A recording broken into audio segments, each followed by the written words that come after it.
श्री रघुवीर समर्थ।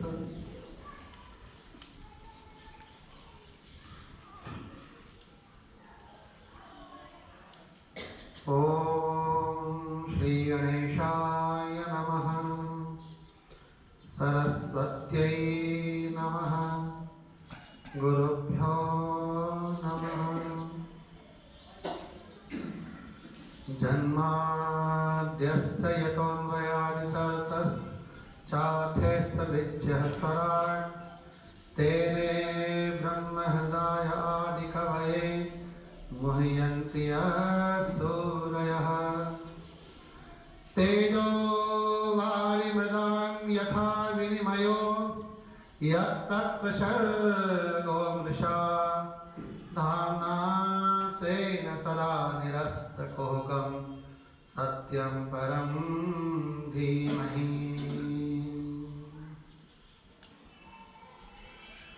योऽन्तः प्रविश्य मम वाचमिमां प्रसुप्तां सञ्जीवयत्यखिलशक्तिधरा स्वधाम्ना।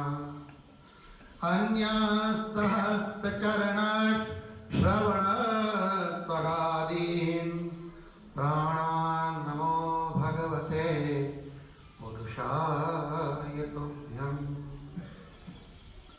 परम मंगल में भगवान का चरित्र आपके समक्ष रखने की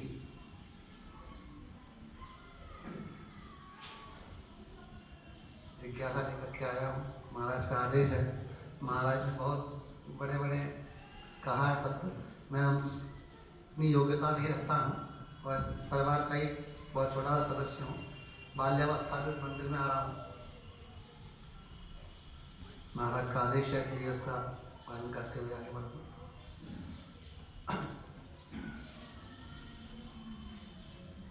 भगवान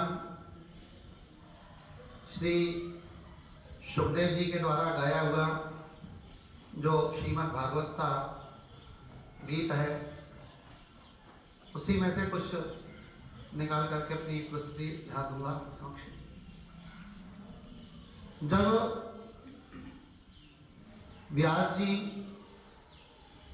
के प्राकट्य होने के बाद में कथा का तारतम्य आगे बढ़ाने के लिए परीक्षित की आवश्यकता है, क्योंकि व्यास जी के जो पुत्र हुए सुखदेव जी महाराज, उनका जब प्राकट्य हुआ तो प्रकट होते ही वो बन की ओर प्रस्थान कर दिए।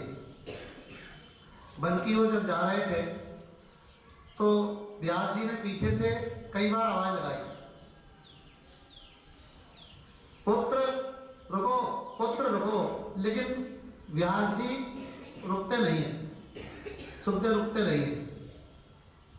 यम प्रव्रजन्तमनुपेतमपेतकृत्यं द्वैपायनो विरहकातराजुहाव पुत्रेति तन्मयतया तरवोऽभिनेदोस्तं सर्वभूतहृदयं मुनिमानतोऽस्मि। व्यास जी के पुत्र कैसे हैं? जब वहां से निकल के जा रहे हैं तो कुछ सरोवर में कुछ स्त्रियां स्नान कर रही थी। उन्होंने उनको देख कर कोई लज्जा महसूस नहीं की, सुखदेव जी को देख करके। लेकिन व्यास जी जैसे ही आए तो उनको देख करके उनको लज्जा हुई। तो व्यास जी ने चिंतन किया कि मेरा वस्त्र जो मेरा पुत्र जो 16 वर्ष का है, 16 वर्ष का है, वो इनके सामने से निकल गया और उसको देख के लज्जा महसूस नहीं हुई। और मैं तो इनके दादा परदादा की उम्र का हूं, मुझे देख करके लज्जा क्यों हो रही? उन्होंने पूछा तो देवियों ने उत्तर दिया, महाराज आपके जो पुत्र हैं सुखदेव, वो ऐसे वीतरागी हैं, उनके सामने कोई एक वस्त्र पहने या 1000 वस्त्र पहने, ठीक है, उनकी दृष्टि में तो सभी वो आत्मभूत उनको प्रतीत होते हैं। निज प्रभुमय देखो जगत कहतन करम दुराव, ठीक है, वो केवल आत्मा का ही दर्शन करते हैं, पंचभूतों से बने हुए इस चरित्र का दर्शन नहीं करते। तो वैसे अपने पुत्र के विषय में जाना उन्होंने तो लौट करके आ गए, समाधिस्थ हो गए। और फिर जब सुखदेव जी बाद में उनके पास आते हैं तो उनको 18,000 श्लोकों का भागवत का ज्ञान प्रदान करते हैं बाद में। ठीक है, अब यहाँ राजा परीक्षित की आवश्यकता है जो उसको कथा को सुनेंगे, उसी के बाद में इस कथा की आगे बढ़ेगी। कौरव पांडवों का युद्ध जब समाप्ति की ओर था और केवल मात्र दुर्योधन एक शेष बचा हुआ था, दुर्योधन की जंगा टूट गई थी और उस पीड़ा से व्यथित होकर के पड़ा हुआ था। वहां अश्वत्थामा आकर के उनसे पूछते हैं, मित्र तुम्हारी दशा तो बहुत खराब है। दुर्योधन कहता है, मित्र क्या करूं, हम 100 भाई थे, लेकिन 100 में से आज एक भी नहीं बचा है, केवल मैं ही बचा हूं, कुछ समय बाद मेरा भी प्राणांत हो जाएगा। लेकिन पांडव 5 थे और 5 के 5 अभी तक जीवित हैं। उनमें से यदि एक भी चला जाता है तो मुझे कोई तसल्ली हो जाती। अश्वत्थामा ने इस प्रकार सुना तो अश्वत्थामा बोला, मित्र तुम क्या बात करते हो, एक पांडव की बात करते हो, मैं 5 के शीश लाकर के तुम्हारे सामने डाल सकता हूं। यदि तुमने मुझे युद्ध में अवसर दिया होता, तुमने अपने युद्ध में सेनापति जो बनाए, भीष्म पितामह को बनाया, भीष्म पितामह का प्रेम वैसे ही पांडवों की ओर था।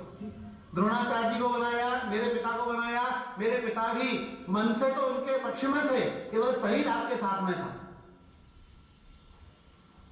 आपने मुझे तो अवसर ही नहीं दिया।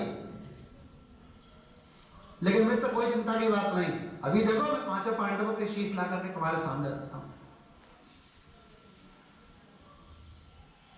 आज विजय की रात्रि थी, पांडव लोग अपने स्थान पर सोने के लिए जा रहे थे। भगवान ने उनसे कहा कि आज तुम जहां मत सो, आज विजय की रात्रि है, इसलिए कहीं चल करके उत्सव मनाते हैं।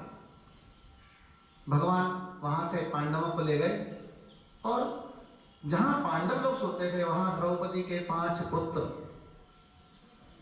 युधिष्ठिर के पुत्र, भीम के पुत्र, अर्जुन के पुत्र, नकुल के पुत्र, सहदेव के पुत्र, जो पुत्र अपने पिता की भांति ही प्रतीत होते थे, उस स्थान पर सो गए। अश्वत्थामा आया, अश्वत्थामा ने उन 5 के शीश काट के, उनको ही पांडव पुत्रों को पांडव समझ करके उनके शीश काट करके ले गया और दुर्योधन के आगे लाके डाल दिए। देखो मित्र, तुम एक पांडव की बात कहते थे, मैंने आज 5 के शीश ला करके तुम्हारे सामने रख दिए हैं। दुर्योधन ने जैसे ही उनको देखा, अरे मित्र तूने ये क्या कर दिया, ये पांडव नहीं है, ये तो पांडवों के पुत्र हैं, तूने ये क्या कर दिया, तूने तो हमारे कुल में कोई जल देने वाला, जल की अंजलि देने वाला भी नहीं छोड़ा। हमारे पुत्र नहीं तो कम से कम हमारे भाइयों के पुत्र हमारा तर्पण तो कर देते, पिंडदान तो कर ही देते। ऐसा विलाप करते करते दुर्योधन का शरीर छूट जाता है। इधर द्रौपदी को जब मालूम पड़ता है उसमें 5 पुत्र समाप्त हो गए तो पुरही की भांति क्रंदन करती हुई, विलाप करती हुई, रोती बिलखती हुई, चिल्लाती हुई आती, विलाप करती है, रोती है। अर्जुन को मालूम पड़ता है और मालूम पड़ा कि अश्वत्थामा ने ये नीच कार्य किया है, तो उसी समय वहां पर भगवान कृष्ण के साथ में अर्जुन जी जाते हैं और अश्वत्थामा को पकड़ने के लिए जाते हैं। जैसे ही अश्वत्थामा सोचता है कि अब मैं बचूंगा नहीं, यदि अर्जुन ने मुझे पकड़ लिया तो अर्जुन मुझे छोड़ने वाला नहीं है, मुझे मार ही डालेगा। तो उस व्यवस्था में उसने आकर के ब्रह्मास्त्र चला दिया। ब्रह्मास्त्र को चलाना तो अश्वत्थामा जानता था, लेकिन वापस बुलाना नहीं जानता।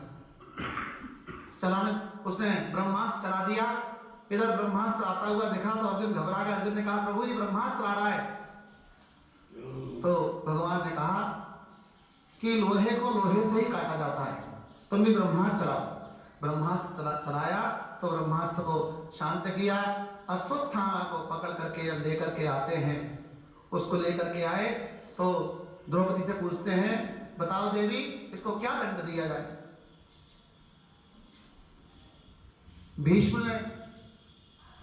भीम ने कहा कि इसने 5 पुत्रों को मारा है, तो इसको 5 बार मारना चाहिए। नकुल से पूछा, सहदेव से पूछा, सबसे पूछा, अर्जुन से भी पूछा। अर्जुन ने कहा इसको मार देना चाहिए। भगवान कृष्ण बड़े दयालु हैं, उनको दीन बंधु दयालु इसलिए कहा जाता है, करुणावान है। उन्होंने पूछा, द्रौपदी तुम बताओ, ये दुष्ट दुराचारी सबसे बड़ा तुम्हारा ही अपराधी है, इसे क्या दंड देना चाहिए? द्रौपदी ने कहा, महाराज, हे कृष्ण, हे यदुनंदन, यद्यपि ये आतताई है, वध के योग्य है, लेकिन फिर भी ये गुरु पुत्र है, ये ब्राह्मण है। ब्रह्मबंधुर्न हन्तव्यः बाधताई बधार्हणः। इसको छोड़ देना चाहिए, क्योंकि इसके पिता द्रोणाचार्य तो जीवित रहे नहीं। इसकी मां के पास केवल जीवन यापन करने का, इसकी मां केवल इसीलिए जीवित है कि मेरा अश्वत्थामा है। यदि इसको समाप्त कर देंगे तो जिस प्रकार से आज मैं अपने पुत्रों के लिए विलाप कर रही हूं, मेरी जो माता गौतमी है, द्रोणाचार्य की पत्नी, वो भी विलाप करेगी। इसलिए इसको छोड़ देना चाहिए, क्योंकि आत्मा वही जायते पुत्र। अर्जुन की वो संकेत करते हुए कहती हैं द्रौपदी के, सुनिए, ये वही गुरु पुत्र है जिन गुरु द्रोणाचार्य ने आपको धनुर्विद्या में निपुण किया है। गुरु के ऋण से कोई ऋण नहीं हो सकता।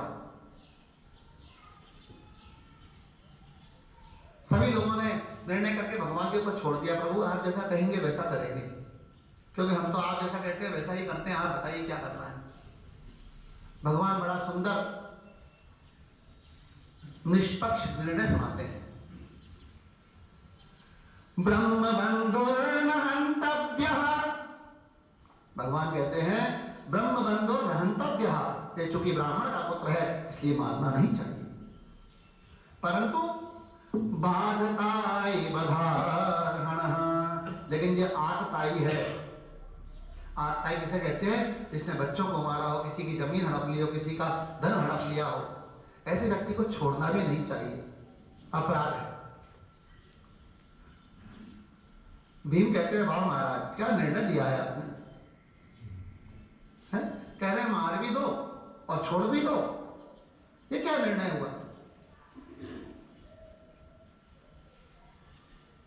भगवान कहते हैं देखो, चूंकि ब्राह्मण है तो मारना नहीं चाहिए, परंतु बच्चों का हत्यारा है तो छोड़ना भी नहीं चाहिए। केवल शस्त्र से मारने से, काट देने से ही किसी का वध नहीं होता, किसी को पदच्युत करने से भी उसकी वध की ही संज्ञा है। किसी का अपमान कर देना, उसको पद से नीचे हटा देना, डिमोशन कर देना भी वध के योग्य ही है, वध के समान ही है। उसी समय अर्जुन ने उनका मणि निकाल लिया और मणि निकाल करके उनको वापस छोड़ दिया और वहां द्रोणाचार्य निकल गए। द्रोणाचार्य जाते हुए चिंतन करने लगा कि पांडवों ने मेरा बहुत अपकीर्ति की है, मैं इनका और क्या अहित कर सकता हूं। उसको चिंतन करना चाहिए था कि मैंने अपराध तो मृत्यु दंड का किया था, लेकिन बेचारे पांडवों ने भगवान कहने से मुझे छोड़ दिया।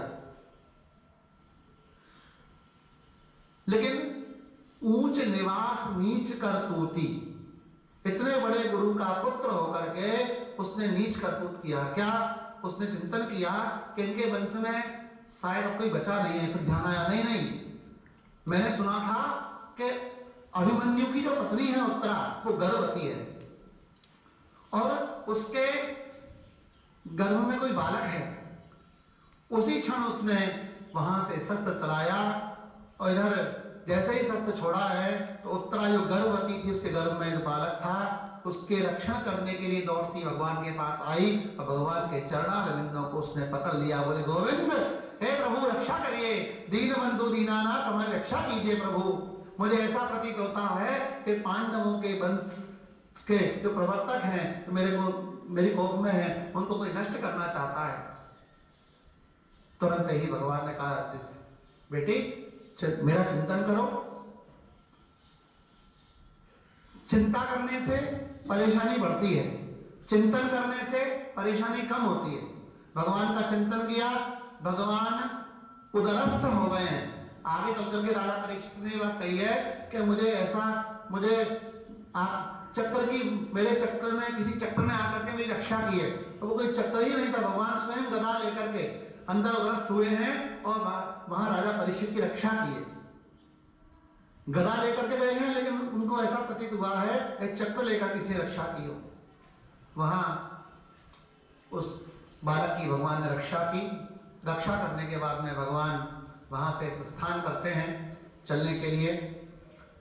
परंतु भगवान ने सोचा कि यहाँ सभी को आज पांडवों की विजय हुई है तो कुछ उपदेश करना चाहिए। उन्होंने बुआ से पूछा, कुंती बुआ से, बुआ देखो आज तुम्हारे पुत्र इस भारतवर्ष के सम्राट बन गए हैं, कितनी खुशी की बात है। बोले बुआ मेरे मन में कोई इच्छा है, आप जो मांगना चाहो मांग लो, मैं कुछ देना चाहता हूं। भगवान ने भागवत जी में कई बार कहा है मैं भगवान हूं, मुझसे मांगिए। राम जी ने एक भी बार नहीं कहा कि मैं भगवान हूं।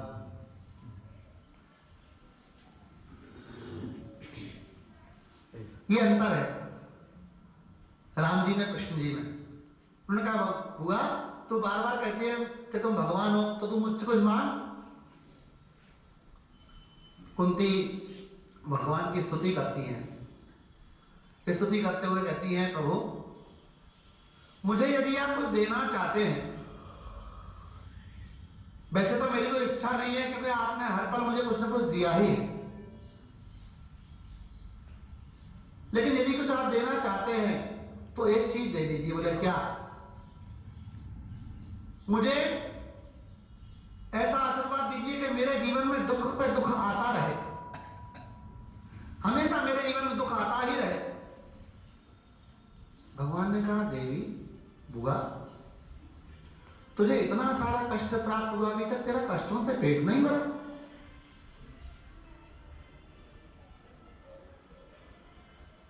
कुंती महारानी का जन्म कहीं और हुआ, कुंती वो राजा के यहां, लेकिन उनका लालन पालन कहीं और हुआ। जिस बालक का जन्म कहीं और हो, लालन पालन कहीं हो, उसका जीवन थोड़ा सा ठीक नहीं रहता। फिर विवाह हुआ, विवाह होने के बाद पांडु जी से विवाह हुआ तो पति भी अस्वस्थ रहे, तो उनको कुछ आशीर्वाद प्राप्त हुआ था जिसके कारण से भीम, अर्जुन और युधिष्ठिर उनको पुत्र पर प्राप्त हुए। नकुल सहदेव ये माद्री के पुत्र, और उनका लालन पालन किया।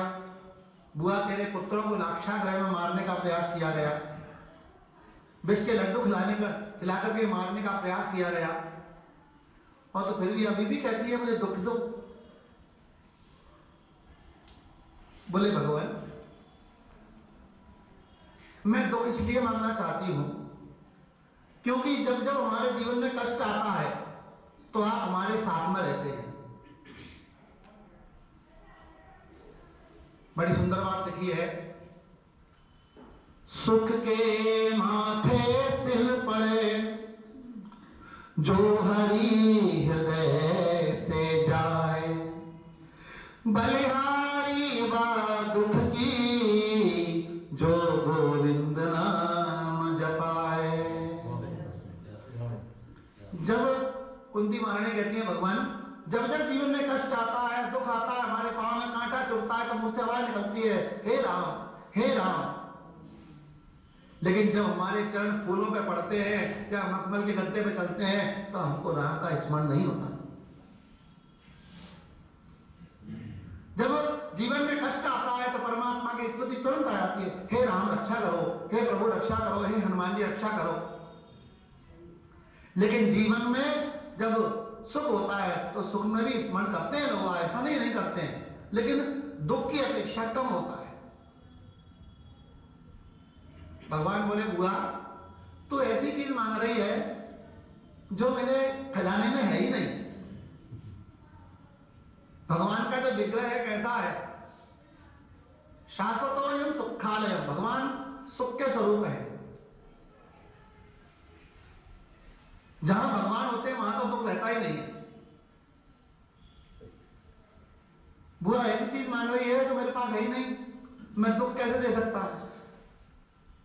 कुंती महारानी ने स्तुति की है, बोले प्रभु सारी लीला आप ही रचते हैं, आप ही ये के प्रकार हमारी रक्षा करते हैं।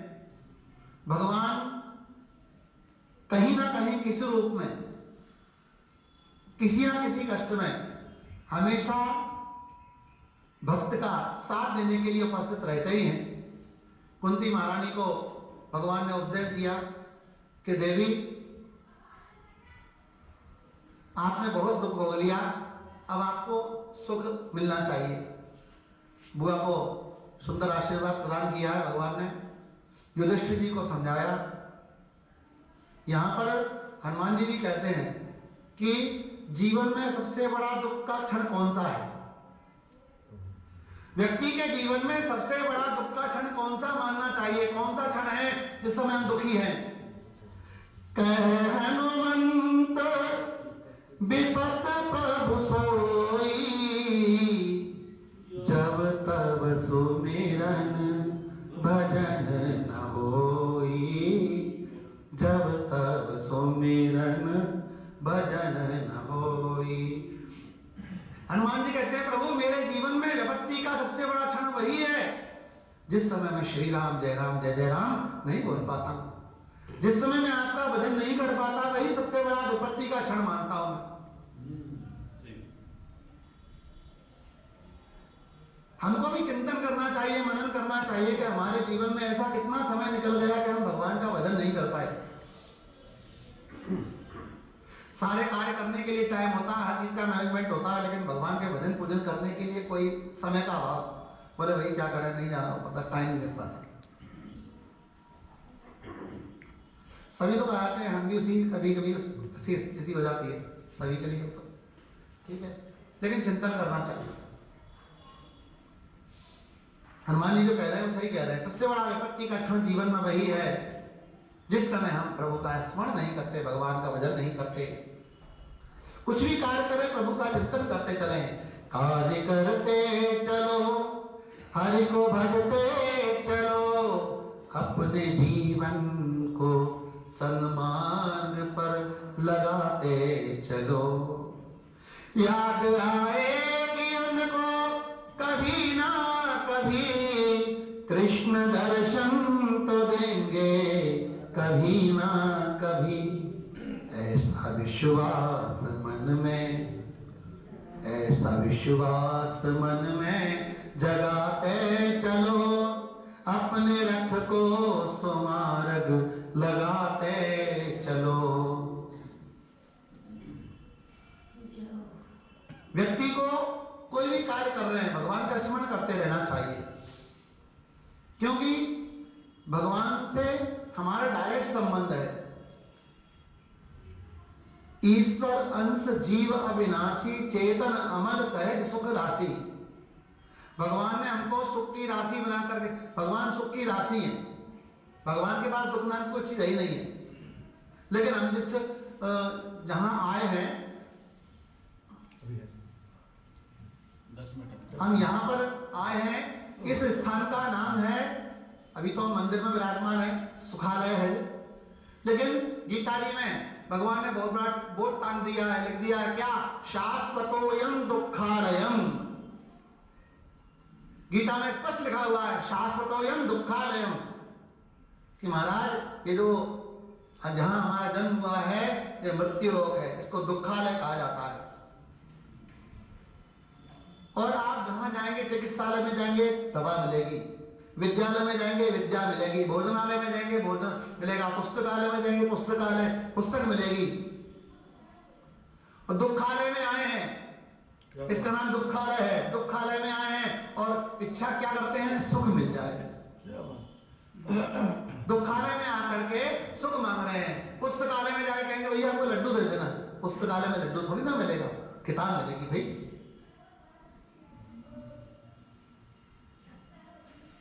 हम जिस संसार में आए दुखालय है, यहां दुख मिलता है। यहां सुख तो केवल उसी को मिलता है जो भगवान पर विश्वास रखता है।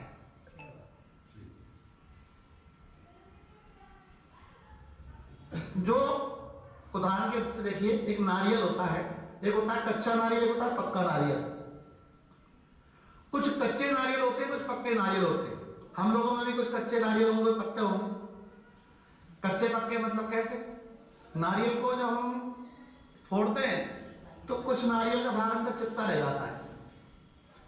अब वो नारियल अंदर से रोता, अरे राम राम में फूट गया, रोने लगा। एक नारियल होता है सूखा, जब हम फोड़ते हैं तो गोला अलग हो जाता है, ऊपर का कवर अलग हो जाता है। हम भजन में तो गाते हैं, जग में रहूं तो ऐसे रहूं, यूं जल में कमल का फूल रहे। कहते तो हैं, लेकिन जो कहते हैं वैसा बनना थोड़ा कठिन हो जाता है। तो हम कच्चे नारियल की तरह रहते हैं। थोड़ा सा कष्ट मिला, रोने लगे, अरे राम राम, हमने इतना पूजा पाठ किया, हमको क्या लाभ हुआ, हम ये करते हैं, हमको परेशानी। भाई ये दुखालय है, दुख भोगने के लिए आए हैं। आप जिस चीज की कल्पना, जिस चीज को चाहेंगे वो आपसे दूर होती जाएगी, और जिसकी आप चाहना, आशा एव परमम दुखम, निराशा एव परमम सुखम। आशा करते हैं, आशा निराशा में परिवर्तित होती है, दुख उत्पन्न हो जाता है। आशा ही नहीं करेंगे तो दुख उत्पन्न ही नहीं होगा। भगवान ने द्रौपदी जी को, कुंती बुआ को समझाया, द्रौपदी को समझाया, युधिष्ठिर जी को समझा रहे हैं, लेकिन युधिष्ठिर जी की समझ में नहीं आता। क्यों नहीं समझ में आ रहा? जब तक समझाने वाले के प्रति आपका भाव अच्छा नहीं होगा, तब तक समझाने वाले की बात आपकी समझ में नहीं आने वाली। जब तक समझाने वाले के प्रति आपकी श्रद्धा नहीं होगी, तब तक सामने वाले की बात आपको समझ में नहीं आने वाली है। भगवान समझ गए, लेके चलना चाहिए। उधर कहा, बोले विष्णु पितामह के पास लेके चलते। वहां लेकर के गए। वहां और भी बहुत सारे ऋषि महर्षि आए हुए थे, क्योंकि अब विष्णु पितामह का प्रयाण का समय आने वाला है। वहां ले गए तो पांडव लोग पहुंचे, बोले बाबा प्रणाम। विष्णु पितामह ने कहा, आप लोग कैसे आगमन हुआ? यद्यपि मिलने तो रोज जाते थे, लेकिन पांचों एक साथ मिलने गए, बहुत सारे ऋषि महात्मा भी गए। बोले बाबा आपसे मिलने के लिए आए हैं, कुछ ज्ञान लेने आए हैं। फिर भगवान को पीताम्बर उड़ता हुआ दिखा, विष्णु पितामह को। उन्होंने कहा, आप आए नहीं हो, आपको लाया गया है। आप आए नहीं हो, आपको यहां पर लाया गया है। फिर पांडवों की चर्चा हुई। पांडवों को उन्होंने कहा, भगवान ने कह, पितामह आप इनको उपदेश दीजिए, आज आपके जो पौत्र हैं वो भारत के सम्राट बन गए, इनको ज्ञान दीजिए, उपदेश दीजिए।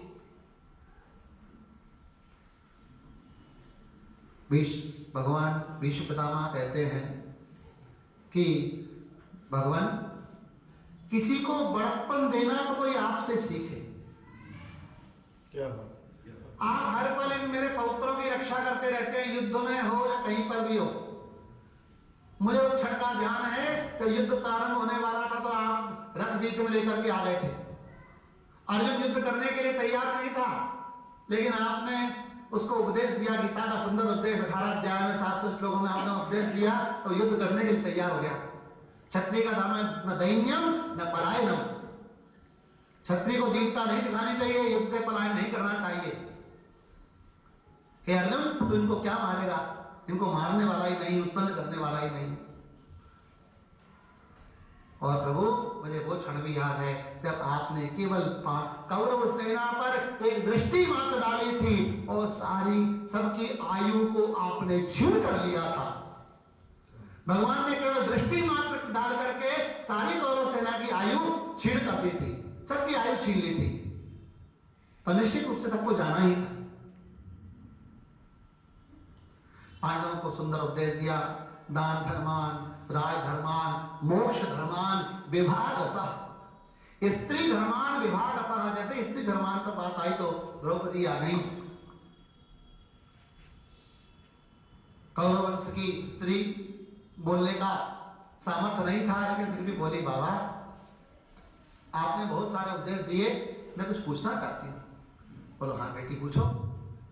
बोले आपने कहा कि शरणागत में आयों की रक्षा करनी चाहिए, राजा का कर्तव्य होता है, लेकिन मुझे जब भरी सभा में निर्वस्त्र करके बाल करके खींच करके लाया गया था, उस समय ये उपदेश आपने नहीं दिया।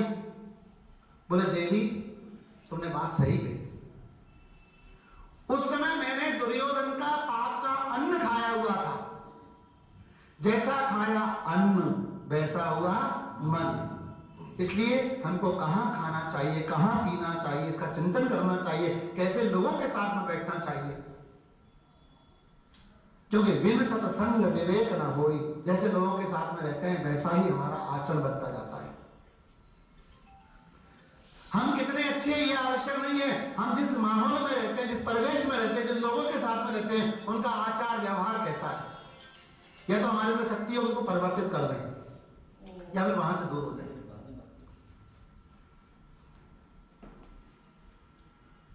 द्रौपदी की बात को उन्होंने वहां पर द्रौपदी को संतुष्ट किया। फिर भगवान कहते हैं, भीष्म पितामह कहते हैं कि अब बेटा आप लोगों की बात पूर्ण हो गई हो, मुझे थोड़ा सा कृष्ण कन्हैया की चर्चा करनी है। वहां पर भगवान ने उनसे बात की। बोले प्रभु मेरी एक विनती है। बोले क्या? बोले संसार के समस्त प्राणियों की केवल एक ही इच्छा होती है, क्या? कृष्ण स्परीय पद पंकज पंजरान्ते अद्यैव मे विलसतु मानस रागहंसः प्राण प्रयाण समये कफवात पित्तैः कंठावरोदन विदो स्मरणं कुतस्ते। हे प्रभु एक ही विनती है। बोले क्या? बोले मेरी एक बिटिया है, मेरी एक बेटी है, उसको आपके चरणों में समर्पित करना चाहता हूं। सारे पांडवों जो खड़े थे उन्होंने सोचा है बाबा क्या कह रहे हैं, ये तो बाल ब्रह्मचारी हैं, इनकी बिटिया कैसी हुई? बोले बाबा उन्होंने कहा शांत रहो, अभी भक्त और भगवान की बात चल रही है, बीच में कुछ मत बोलो। बोले प्रभु मेरी बिटिया है, उसको समर्पित करना चाहता हूं। बोले बिटिया आपकी कौन? इति मति रूप कल्पिता वितृष्णा। बोले प्रभु मैं मति, मति स्त्रीलिंग शब्द है, मति के रूप स्त्रीलिंग के समान रहते हैं संस्कृत में, तो मति, मति यानी पुत्री। बोले मेरी मति जो बुद्धि है वो मैं आपको चरणों में समर्पित करना चाहता हूं प्रभु, उसको आप ले लीजिए। भगवान ने कहा नहीं नहीं, क्या होता है व्यक्ति मति समर्पित करता है, इति मति रूपी कल्पिता वितृष्णा, उसमें तृष्णा होती है। भगवान के मंदिर में आते परिक्रमा लगाते, बोले भगवान हमारी नौकरी लगा देना, प्रभु हमारे बेटे का विवाह कर देना, ये कर देना, वो कर देना, बहुत सारी तृष्णाएं बढ़ती जाती है। एक तृष्णा कांटा भगवान निकाल के दूसरी तृष्णा फिर शुरू हो जाती है, एक तृष्णा खत्म होती दूसरी प्रारंभ हो जाती है। तृष्णा सींची ना हो जाए, ज्यों ज्यों सींची जाए त्यों त्यों बढ़ती जाए। उन्होंने कहा कि आप, बोले प्रभु इसमें कोई तृष्णा नहीं है, मेरी अब कोई तृष्णा जीवन में नहीं है, मैं आपको केवल समर्पित करना चाहता हूं, बुद्धि को स्वीकार कीजिए आप मेरी। बोले प्रभु मुझे बहुत क्षण याद आता है जब युद्ध में मैंने प्रण किया था, आपने प्रण किया था कि मैं शस्त्र नहीं उठाऊंगा, और एक बार जब हमारे सभागृह में दुर्योधन ने कहा भीष्म पितामह न जाने आपके बाण कहां जाते हैं, आपका बाण पांडवों की तरफ कभी नहीं जाता, उस यदुनंदन की तरफ कभी नहीं जाता। भीष्म पितामह को इतना क्रोधित कर दिया। भीष्म पितामह ने कहा सुनो दुर्योधन, मैं प्रण करता हूं कि कल मैं अर्जुन पर वार करूंगा। इस प्रकार चिंतन करके चलते हैं, और चिंतन करके एक कवि ने उनके विषय में लिखा है, जो हरिहीन शस्त्र गहाऊं, भीष्म पितामह कहते हैं जो हरिहीन शस्त्र गहाऊं तो दूध लाऊं गंग जननी को और शांतनु सुत न कहाऊं। भीष्म वहां प्रतिज्ञा करते भीष्म पितामह कि यदि मैंने कल भगवान कृष्ण से शस्त्र नहीं उठवा दिया तो मैं शांतनु का पुत्र नहीं, गंगा मां का मैंने दूध नहीं पिया। इस प्रकार सवर्ण खा के निकलते हैं, दूसरे बाणों की बौछार करते हैं अर्जुन के ऊपर जाकर के, उनका पूरा रथ टूट जाता है, रथ से अर्जुन गिर जाते हैं, भगवान भी गिर जाते हैं, भगवान का जो मुकुट होता है वो भी गिर जाता है और भगवान कहते हैं प्रभु रक्षा कीजिए। आज तो भीष्म पितामह लगता है कि केवल आज पांडवों में से 4 पांडव ही शेष बचेंगे, आज मुझे भीष्म पितामह छोड़ने वाले नहीं है, रक्षा कीजिए प्रभु। भगवान ने देखा कि आज एक भक्त की प्रतिज्ञा है। भगवान कहते हैं कि मेरा मान घटता हो तो घट जाए, मुझे अपने मान की कोई चिंता नहीं है, लेकिन मेरे भक्त का मान मैं घटने नहीं दूंगा, अपने भक्त का मान तो मैं रखे ही रहूंगा। भगवान जैसे ही वहां भीष्म पितामह ने बाणों की बौछार करना प्रारंभ की, एक बार बाण 5 छोड़ते हैं, दूसरी बार 10 छोड़ते हैं, तीसरी बार 50 बाण छोड़ते हैं, बाणों की एकदम से बौछार होती है। दूसरे ही क्षण भगवान ने श्री कृष्ण जी ने रथ का चक्र पड़ा हुआ था उसको उठाया है और रथ के चक्र को हाथ में जैसे ही लिया है और रथ के चक्र को छोड़ने ही वाले थे कि तुरंत भीष्म पितामह ने अपने बाणों को नीचे रख दिया, धनुष को नीचे रख दिया, हाथ जोड़ दिया, बोले प्रभु आपने ये क्या किया, आपने मेरी प्रतिज्ञा रखने के लिए अपना मान तोड़ दिया। भगवान कहते हैं कि मेरा मान घटता हो तो भले ही घट जाए, लेकिन मैं भक्त का मान कभी नहीं घटने देता। ऐसे भगवान ने अपनी प्रतिज्ञा को छोड़ करके उन भीष्म पितामह की प्रतिज्ञा को पूर्ण रखा। ऐसे दीन बंधु दयालु भगवान का चरित्र भीष्म पितामह ने चिंतन भगवान का करते करते अपनी बुद्धि को उनके चरणों में समर्पित करते करते अपने शरीर का वहां पर परित्याग कर दिया। 5 भौतिक शरीर छोड़ करके भगवान चले गए। भगवान तो हर व्यक्ति के लिए हर व्यक्ति के जीवन की एक ही कल्पना, एक ही चिंतन होता है, क्या जब मेरा अंत समय आए तो मैं आपका दर्शन करूं प्रभु, अंत समय में आपका जन्म जन्म मुनि जतन कराही, अंत समय राम आवत नाही। जन्म जन्म जन्म हम प्रयास करते हैं कि भगवान अंत समय में हमको राम का नाम उच्चारण हो जाए, तो अंत समय में राम का दर्शन हो गया, चिंतन हो गया, मनन हो गया, तो मुझे जीवन सार्थक हो गया, अंत गति सो मति। लेकिन उसके लिए त्याग, उसके लिए पुरुषार्थ करना पड़ता है। एक कवि ने बड़ा सुंदर लिखा है, किसी ने पूछा कि अब प्रहलाद जी प्रकट नहीं होते, अब तुलसीदास जी प्रकट नहीं होते, मीरा जी जैसे भक्त प्रकट नहीं होते। किसी ने कवित्व में लिखा, नरसिंह बसे प्रतिखंबन में, पुन ताल बजाती फिरे मीरा, पे पग सूर सो स्वाद कहां, पुन ताल बजाती फिरे मीरा, नरसिंह बसे प्रतिखंबन में, नरसिंह बसे प्रतिखंबन में, पर कारण को प्रहलाद कहां, पर कारण को प्रहलाद कहां। भगवान तो आज भी हर खंबे में निवास करते हैं, लेकिन उनको निकालने के लिए प्रहलाद जी जैसा भक्त चाहिए भगवान के लिए।